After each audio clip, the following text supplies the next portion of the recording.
দেখুন বন্ধুরা, ছোট ছোট কাগজ দিয়ে কি সুন্দর সুন্দর খেলনা স্টার বানাচ্ছে। দেখতে কি কিউট লাগছে, তাই না?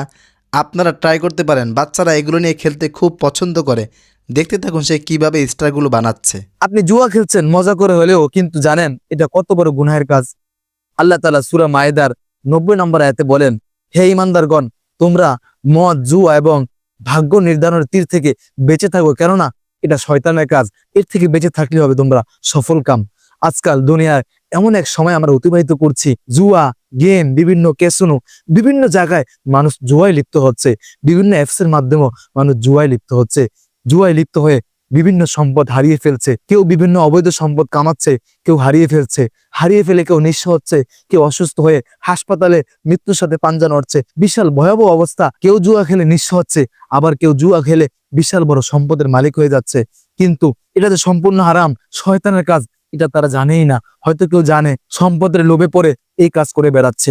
আমারই পরিচিত কয়েকজনকে দেখেছি জুয়া খেলে নিজের বাবার বিদেশ থেকে অর্জিত অনেক টাকা জুয়ার পিছনে ঢেলে নিজের জীবনকে ধ্বংস করে ফেলেছে।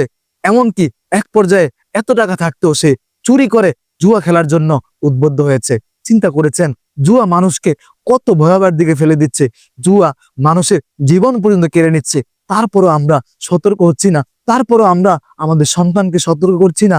তাদেরকে চোখে চোখে রাখছি না যে আমার সন্তান প্রতিদিন কি করছে, মোবাইলে কি করে, অ্যান্ড্রয়েড ফোন নিয়ে তারা কি বৈধভাবে ব্যবহার করছে, অ্যান্ড্রয়েড ফোন কি করছে, সবকিছু খোঁজখবর নেওয়া এটা আমার দায়িত্ব। না হলে যে আমার সন্তানের এই জুয়ার নেশা বা আমার সন্তানের এই অবৈধ কাজের কারণে আমাকে আজীবনের জন্য পস্তাতে হবে। তাই আসুন জুয়া খেলা থেকে বেঁচে থাকি। মজা করার জন্য হলেও জুয়ার মধ্যে প্রবেশ করব না।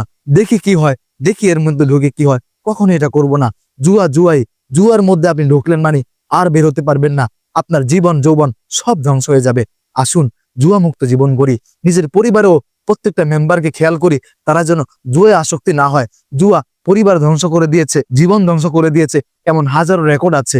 সতর্ক হন, জুয়া মুক্ত জীবন গড়ুন। আপনার চারপাশটা বা আমার সমাজটা কি আমার জন্য নিরাপদ?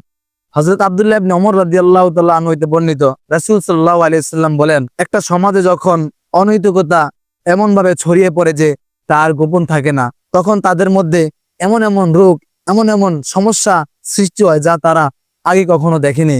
এই হাদিসে আমাদেরকে বোঝানো হয়েছে যে একটা সমাজ যখন নির্লজ্জতার চূড়ান্ত পর্যায়ে পৌঁছে যায়, মানুষ যখন লজ্জাবোধ বলতে কিছু জানে না, অনৈতিকতা, অপরাধ সকল কিছু যখন সবাই করতে থাকে, অপরাধকে অপরাধ মনে করে না, যেভাবে ইচ্ছা নিজের জীবনকে পরিচালনা করছে, ঠিক তখনই আমাদের মাঝে এমন এমন সমস্যা আসবে, এমন এমন রোগে আমার পরিবার, আমার সমাজ আক্রান্ত হবে যেটা আমরা কখনো